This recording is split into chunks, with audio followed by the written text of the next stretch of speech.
Mike and I were enjoying a leisurely day at the Yukon River campground when a fellow camper stopped to ask us about our portable solar panels. We chatted for a while, and then he asked us if we had seen the blah blah blah. He repeated it, and I heard the Steelworkers Cemetery. Saying no, he said it was a must and explained where it was. We were ready for an adventure and headed out. Our treks always take longer than most people as we stop to appreciate what we see along the way. A butterfly was collecting nectar at my feet, so I stopped to watch. As I began to move on, a moth was camouflaging itself on the beach. A few steps later, we had a stream to cross, but luckily there was a built-in handrail made from a fallen tree. More butterflies to stop the journey. We were told many moons ago that butterflies were attracted to urine. So tour guides would urinate so butterflies would collect and tourists would be awed.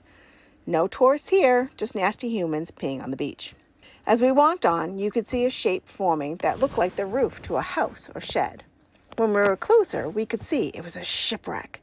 I guess it was not a steelworker cemetery, but a shipwreck he was telling us about.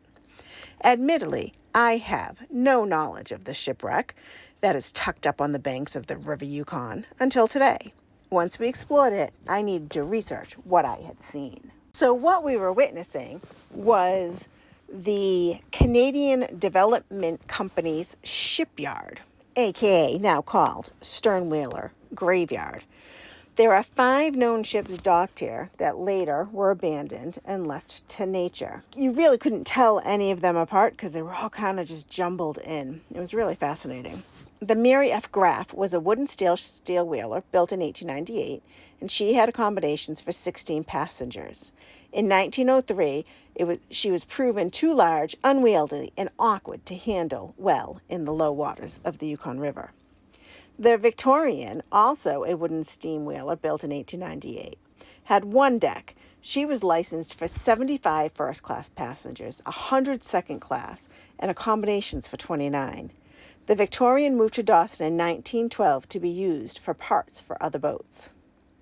In 1898, another wooden steel whaler, the Scotchwaka, she had 1 deck. There was 14 rooms for crew, 26 for passengers, with 73 berths.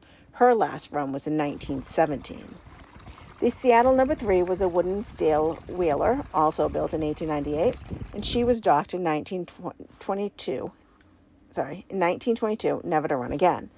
The Julia B was a wooden steel whaler built in 1908. She had 1 deck, and she never launched after 1924.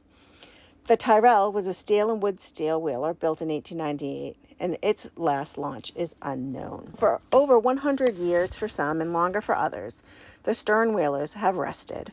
The river, weather, and nature have been pushing and tugging the docked ships up the bank, destroying them and leaving them in various stages of decay.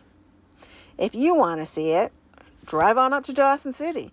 Jump on the George Black Ferry that's open 24/7 and travel across the Yukon River. Make your way to the Yukon River campground and continue to the end of the campground. Follow the trail to the river's shore and eventually you'll find the Steelworkers Cemetery or shipwreck or actually the Sternwhaler Graveyard. This is Trekagog.